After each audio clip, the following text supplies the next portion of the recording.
L-Infections Control Unit f'Mater Dei għadu kemm rebaħ il-Hand Hygiene Excellence Award 2015 mill-Università ta' Ginevra b'kollaborazzjoni mal-Organizzazzjoni Dinjija tas-Saħħa. Permezz ta' kampanja biex pazjenti raba u fuq kollox staff ta' Mater Dei jaslu idejhom bl-alkohol b'mod frekwenti bejn pazjent u ieħor, dan il-unit naqqas b'mod drastiku l-inċidenza tal-MRSA fl-isptar.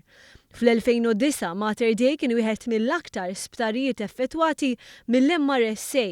Kien ikun hemm 3 pazjenti kull ġimagħtejn li jiġi effettwat, rata li llum naqset għal pazjent kull xahar.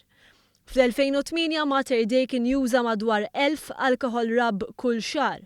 Wara l-kampanja qegħdin jintużaw 4000 kull xahar. Reaġixxa b'sodisfazzjon il-kap tal-Infections Control Unit Michael Borch. Ma l-iktar li fisser huwa li il-kooperazzjoni u il-teamwork li qed nippruvaw u naħseb irnexxena noħolqu kemm bejnietna kif ukoll speċjalment mal-wards u mal-healthcare workers tal-isptar qiegħed jagħti frott għal ġid tal-pazjent.